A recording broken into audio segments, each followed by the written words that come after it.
स्वागत करते हैं आपका केपीपी न्यूज में। आपके साथ में हूं वैशाली वर्मा। आइए चलते हैं इस वक्त की एक खास खबर की ओर। रामनगरी अयोध्या के सांस्कृतिक सीमा 84 कोसी परिक्रमा मार्ग को राष्ट्रीय राजमार्ग घोषित किए जाने पर अयोध्या के संतों व विहिप ने स्वागत किया। श्री राम जन्मभूमि तीर्थ क्षेत्र ट्रस्ट के अध्यक्ष व मणिराम दास छावनी के महंत नृत्य गोपाल दास ने केंद्र सरकार को पत्र के माध्यम से सरकार द्वारा चिन्हित किए गए भगवान श्री राम के वनगमन मार्ग में प्रयागराज संगम व वाल्मीकि आश्रम को भी शामिल किए जाने की मांग की है। राम मंदिर ट्रस्ट के अध्यक्ष महंत नृत्य गोपाल दास के उत्तराधिकारी महंत कमल नयन दास ने बताया कि अयोध्या की सांस्कृतिक सीमा 84 कोसी परिक्रमा को राष्ट्रीय मार्ग घोषित किए जाने के पहले ही केंद्रीय मंत्री नितिन गडकरी ने 5 अप्रैल को घोषणा कर दिया था। बहुत ही सुंदर दृश्य होगा जहां लाखों लोग परिक्रमा करेंगे। तो वही बताया कि एक और बहुत बड़ा कार्य किया जाना है। श्री राम वनगमन मार्ग बनाया है, वह बहुत ही सुंदर है और एक सुझाव पूज्य गुरुदेव महंत नृत्य गोपाल दास के माध्यम से दिया गया है, जिसमें वनगमन मार्ग में कुछ स्थलों को छोड़ दिया गया है और हमारा प्रयास है कि उन स्थलों को भी उस मार्ग से जोड़ा जाए, जिसमें प्रयागराज संगम व वाल्मीकि आश्रम को छोड़ा गया है। अभी दूसरे मार्ग से होकर जा रहा है। इस पर भी केंद्रीय मंत्री नितिन गडकरी ध्यान दें और जिस मार्ग से भगवान श्री राम बन गए थे वही मार्ग ही बनाया जाना चाहिए। वहीं रामलला के मुख्य पुजारी आचार्य सत्येंद्र दास के द्वारा बताया गया है कि अयोध्या में राम मंदिर निर्माण के साथ भगवान श्री राम के जीवन काल से जुड़े सभी स्थलों को भी विकसित किए जाने के लिए केंद्र व प्रदेश सरकार प्रयासरत है। इसी के तहत अयोध्या के 84 कोसी परिक्रमा मार्ग को विकसित किए जाने के लिए राष्ट्रीय राजमार्ग घोषित किया गया है। यह स्वागत योग्य है। विश्व हिंदू परिषद के प्रांतीय प्रवक्ता शरद शर्मा ने बताया कि 84 कोसी परिक्रमा चैत्र पूर्णिमा के समय निकाली जाती है और इस परिक्रमा के द्वारा 50 का भ्रमण करते हैं और जिस परिक्रमा से अयोध्या में पंचकोशी परिक्रमा 14 कोशी परिक्रमा करते हैं, उसी प्रकार से अयोध्या के सांस्कृतिक सीमा 84 कोसी मानी गई है। यह लाखों वर्षों की प्राचीन परंपरा है। उन्होंने कहा कि जब यह परिक्रमा को प्रारंभ किया जाएगा, को प्रारंभ किया गया उस समय अयोध्या में भगवान श्री रामलला विराजमान रहे होंगे और आज केंद्र सरकार के द्वारा की सक्रियता बढ़ाई जाने से हम सभी प्रसन्न हैं। वही कहा कि सरकार की इस योजना से रोजगार को भी बढ़ावा मिलेगा। 84 कोसी परिक्रमा मार्ग पर बड़ी संख्या में धार्मिक स्थल हैं, उन्हें विकसित किए जाएंगे, जहां पर पर्यटन भी बड़ी संख्या में पहुंचेंगे तो आसपास के लोगों की आय का स्रोत भी बनेगा। संतों को नहीं, पूरे परिक्रमा करने वाले परम भक्तों को जो 84 कोस परिक्रमा करते हैं वो सबके सब आनंदित हैं, प्रसन्न है, क्योंकि जब राष्ट्रीय राजमार्ग के रूप में घोषित हो गया है तो अब उसका जो विस्तार है, उसका जो बनावट है वो ऐसा सुगमता से बनेगा जिससे लोगों को जाने की किसी प्रकार की कोई परेशानी नहीं होगी और सुगमता से चल करके वो 84 कोस के परिक्रमा कर लेंगे और उस परिक्रमा करने से उनको बहुत ही आनंद आएगा, क्योंकि इस समय की जो मार्ग है वो 84 कोस का वो सही नहीं है और जब 84 कोस के मार्ग राष्ट्रीय राजमार्ग घोषित हो गया है तो निश्चित है उसका विस्तार हो जाएगा, अच्छे ढंग से बन जाएगा और चारों ओर से वृक्ष लग जाएंगे और उस छाया में होकर के परिक्रमा करने वाले 84 कोस परिक्रमा करेंगे और इसका जो फल होता है परम धाम की प्राप्ति, वो परम धाम की उनकी प्राप्ति हो जाएगी और 84 लाख योनियों में उनको भ्रमण नहीं करना पड़ेगा। वही भगवान कहते हैं यत् गत्वा निवर्तन्ते तत् धामम परमम, जहाँ जाने के बाद जीवात्मा पुनः यहाँ नहीं आता, उस परम धाम की प्राप्ति हो जाएगी।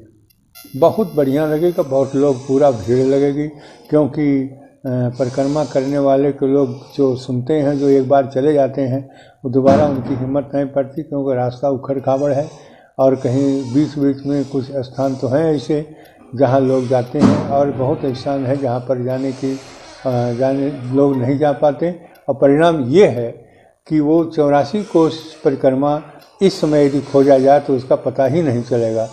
ऐसी स्थिति में जो सरकार ने उसको राष्ट्रीय राजमार्ग घोषित किया है, इससे वो बहुत अच्छे ढंग से बन जाएगा और लोग वहाँ जा कर के आराम से 84 कोस परिक्रमा करेंगे और सुगमता से अपने लक्ष्य तक पूर्ति कर लेंगे और साथ ही साथ इस प्रकार की सरकार की जो व्यवस्था है लोगों को 84 कोस परिक्रमा के विषय में राष्ट्रीय मार्ग घोषित कर देना, तो मैं समझता हूँ सरकार को मैं धन्यवाद देता हूँ कि उनकी सूझबूझ बहुत अच्छी है और जो हमारे यहाँ जो 3 प्रकार की परिक्रमा होती है, 5 कोसी, 14 कोसी, 84 कोसी। 84 कोस की परिक्रमा बहुत दुर्गम रही, लेकिन अब राष्ट्रीय मार्ग घोषित हो जाने के कारण से वो बहुत ही अच्छे ढंग से बन जाएगा। और परिणाम ये होगा कि जो भी दर्शनार्थी जाएंगे, परिक्रमा करने लोग जाएंगे, बहुत अधिक भीड़ होगी। अब वो नहीं है कि 400-500 लोग जैसा पहले जाते थे, ऐसा नहीं होगा। बहुत लोग जाएंगे और बहुत लोग इससे लाभ उठाएंगे। इसलिए मैं इस प्रकार के कार्य करने के लिए मैं केंद्र सरकार को धन्यवाद देता हूँ। 84 कोसी परिक्रमा जो है ये चैत्र पूर्णिमा के समय निकाली जाती है और इस परिक्रमा के द्वारा जो है लोग 4-5 जिलों का जो है भ्रमण करते हैं। और जिस प्रकार से अयोध्या में 5 कोसी परिक्रमा, 14 कोसी परिक्रमा, उसी प्रकार से अयोध्या परिक्षेत्र में एक सांस्कृतिक सीमा जो तय की गई है उसमें 84 कोसी का ही महत्व है। पूज्य साधु संतों के द्वारा लगातार हजारों लाखों वर्षों से इस प्राचीन परंपरा का निर्वहन किया जा रहा है। मुझे लगता है कि साधु संतों ने जब प्रारंभ किया होगा तो उस समय भगवान रामलला जरूर विराजमान रहे होंगे और उस समय जो है उन्होंने इस परिक्रमा को प्रारंभ किया। और आज जो है केंद्र सरकार इस पर जो है जो एक उसकी सक्रियता है, जो उसकी निष्ठा है, उससे हम सब आह्लादित हैं। यहाँ के साधु संत आह्लादित हैं, प्रसन्न हैं कि इसे राष्ट्रीय राजमार्ग घोषित किया गया। इससे जो है इन क्षेत्रों का विकास होगा, यहाँ के दुकानदारों का विकास होगा, यहाँ के व्यवसायियों का विकास होगा, साथ ही साथ उन ऐतिहासिक एवं पुरातात्विक जो संरक्षण के केंद्र बनने चाहिए उनका विकास होगा। 84 कोस परिक्रमा का तो बहुत बड़ा महत्व है और गडकरी जी ने तो 5 अप्रैल को ही दिल्ली में घोषणा कर दिया था सभा में। बहुत अच्छा है, सुंदर राजमार्ग बनेगा, क्या पूछना है। सभी लोग परिक्रमा करेंगे। यानी कान च पापानि ज्ञाता ज्ञात पिता निचा। परिक्रमा से सारे पाप ताप नष्ट हो जाते हैं और अयोध्या की परिक्रमा होगी, यात्री आएंगे, अयोध्या का विकास होगा। इससे सुंदर और क्या होगा। गडकरी जी सब प्रकार से प्रशंसनीय हैं, सराहनीय हैं। एक और भी उनका बहुत बड़ा महत्वपूर्ण कार्य है, राम वन गमन यात्रा। राम वन गमन मार्ग जो बनाया है बहुत ही सुंदर है। अभी कुछ सुझाव हम लोगों ने दिया था पूज्य गुरुदेव जी के माध्यम से, कुछ स्थलों को छोड़ दिया है जो राम वन गमन का है।